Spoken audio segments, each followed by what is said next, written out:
धर्म में हर एक व्रत और त्योहार का विशेष महत्व है। हर व्रत किसी देवी देवता को समर्पित होता है और उस दिन उनका पूजन अत्यंत फलदायी होता है। ऐसे ही व्रत त्योहारों में से एक है हरतालिका तीज यानी हरियाली तीज का त्योहार। इस दिन सुहागिन स्त्रियां माता पार्वती और भगवान शिव से अखंड सौभाग्यवती होने का आशीर्वाद मांगती हैं। वही कुंवारी कन्याएं भी हरतालिका तीज का व्रत अच्छे पति की कामना हेतु रखती हैं। हरतालिका तीज में सुहागिन महिलाएं 16 श्रृंगार करके माता पार्वती और भगवान शिव का पूरे मनोयोग से पूजन और कथा करती हैं और पति की लंबी आयु की कामना करती हैं। हरियाली तीज और व्रत से जुड़ी एक पौराणिक कथा के अनुसार माता पार्वती ने पर्वतराज हिमालय के घर जन्म लिया। माता पार्वती बाल्यावस्था से ही भगवान शिव की पूजा अर्चना करती थी। माता पार्वती ने भगवान शिव को पति रूप में पाने के लिए गंगा के तट पर 12 वर्षों तक घोर तप किया था। इतनी अवधि उन्होंने अन्न न खाकर पेड़ों के सूखे पत्ते चबाकर व्यतीत किए। माघ की विकराल शीतलता में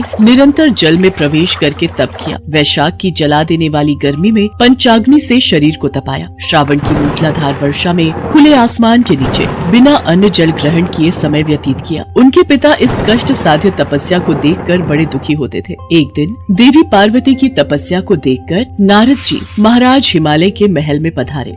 नारायण नारायण। प्रणाम देवर्षि नारद, आपका स्वागत है। कहिए, मैं आपकी क्या सेवा कर सकता हूँ? गिरिराज, मैं भगवान विष्णु के भेजने पर यहाँ उपस्थित हुआ हूँ। आपकी कन्या पार्वती ने बड़ा कठोर तप किया है। इससे प्रसन्न होकर वे आपकी सुपुत्री से विवाह करना चाहते हैं। इस संदर्भ में आपकी राय जानना चाहता हूँ। देवर्षि नारद, आपने तो ये प्रस्ताव सुनाकर मेरी समस्त चिंताएं ही दूर कर दी। यदि स्वयं विष्णु मेरी कन्या का वरण करना चाहते हैं तो भला मुझे क्या आपत्ति हो सकती है? वे तो साक्षात ब्रह्म हैं। हे महर्षि, ये तो हर पिता की इच्छा होती है कि उसकी सुपुत्री सब सुखों को प्राप्त करे। पिता की सार्थकता इसी में है कि पति के घर जाकर उसकी पुत्री पिता के घर से अधिक सुखी रहे। पर्वतराज हिमालय की स्वीकृति पाकर नारद जी विष्णु जी के पास गए और उनसे विवाह के निश्चित होने का समाचार सुनाया। मगर इस विवाह के संबंध की बात जब पार्वती के कानों में पड़ी तो उनके दुख का ठिकाना न रहा। क्या हुआ पार्वती? विष्णु भगवान से विवाह के बारे में सुनकर तुम दुखी क्यों हो गई? सखी, मैंने सच्चे हृदय से भगवान भोलेनाथ का वरण किया है, किंतु मेरे पिता ने मेरा विवाह विष्णु जी से निश्चित कर दिया। मैं विचित्र धर्म संकट में हूँ। अब क्या करूँ? प्राण छोड़ देने के अतिरिक्त अब कोई भी उपाय शेष नहीं बचा है। नहीं पार्वती, ऐसी अशुभ बातें मुख से नहीं निकालते। संकट के समय हमें धैर्य से काम लेना चाहिए। नारी के जीवन की सार्थकता इसी में है कि पति रूप में हृदय से जिसे एक बार स्वीकार कर लिया, जीवन पर्यंत उसी से निर्वाह करे। सच्ची आस्था और एक निष्ठा के समक्ष तो ईश्वर को भी समर्पण करना पड़ता है। मैं तुम्हें घनघोर जंगल में ले चलती हूँ, जो साधना स्थली भी हो और जहाँ तुम्हारे पिता तुम्हें खोज भी न पाए, वहीं तुम साधना में लीन हो जाना। मुझे विश्वास है कि ईश्वर अवश्य ही तुम्हारी सहायता करेंगे। अपनी सखी की बात सुनकर देवी पार्वती ने ऐसा ही किया। अपनी पुत्री को घर पर न पाकर पर्वतराज हिमालय बहुत चिंतित हो गए। मेरी पुत्री न जाने कहाँ चली गई है। मैं विष्णु जी से उसका विवाह करने का प्रण कर चुका हूँ। यदि भगवान विष्णु बारात लेकर आ गए और कन्या घर पर न हुई तो बड़ा अपमान होगा। मैं तो कहीं मुंह दिखाने के योग्य भी नहीं रहूंगा। मुझे पार्वती को खोजना ही होगा। पर्वतराज हिमालय ने पार्वती की खोज करनी शुरू कर दी। इधर पार्वती अपनी सखी के साथ नदी के तट पर एक गुफा में भगवान शिव की आराधना में लीन थी। भाद्रपद शुक्ल तृतीया को हस्त नक्षत्र था। उस दिन माता पार्वती ने रेत के शिवलिंग का निर्माण करके व्रत किया। रात भर वो भगवान शिव की स्तुति करती रही। ओम नमः शिवाय, ओम नमः शिवाय,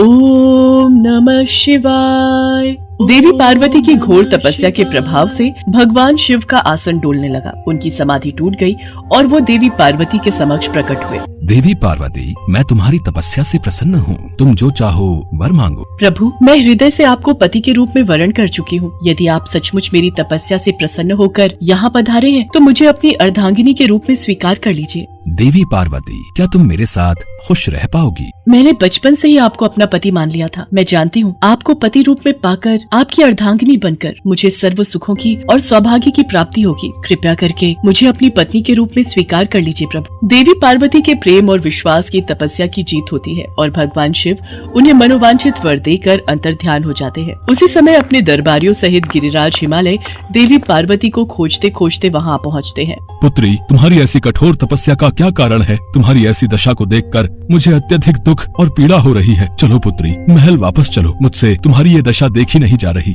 पिताश्री, मैंने अपने जीवन का अधिकांश समय कठोर तपस्या में बिताया है। मेरी इस तपस्या का उद्देश्य केवल यही था कि मैं महादेव को पति के रूप में पाना चाहती थी। आज मैं अपनी तपस्या की कसौटी पर खरी उतर चुकी हूँ। आप क्योंकि विष्णु जी से मेरा विवाह करने का निर्णय ले चुके थे, इसलिए मैं अपने आराध्य की खोज में घर छोड़कर चली आई। अब मैं आपके साथ इसी शर्त पर महल वापस जाऊंगी कि आप मेरा विवाह विष्णु जी से न करके महादेव जी से करेंगे। देवी पार्वती के दृढ़ निश्चय को देखकर पर्वतराज हिमालय मान गए और देवी पार्वती को घर ले गए। कुछ समय के पश्चात समस्त विधि विधान से भगवान भोलेनाथ और देवी पार्वती का विवाह संपूर्ण हुआ। भाद्रपद की शुक्ल तृतीया को देवी पार्वती ने महादेव की आराधना करके जो व्रत किया था, उसी के फल स्वरूप उनका विवाह हो सका। उस दिन से हरियाली तीज का व्रत प्रारंभ हो गया। कहा जाता है जो कोई सुहागन स्त्रियां और कुंवारी कन्याएं इस व्रत को करती हैं, भगवान भोलेनाथ और माता पार्वती उन्हें मनोवांछित फल देते हैं। इसलिए सौभाग्य की इच्छा करने वाली प्रत्येक युवती को हरियाली तीज व्रत पूरी निष्ठा तथा आस्था से करना चाहिए।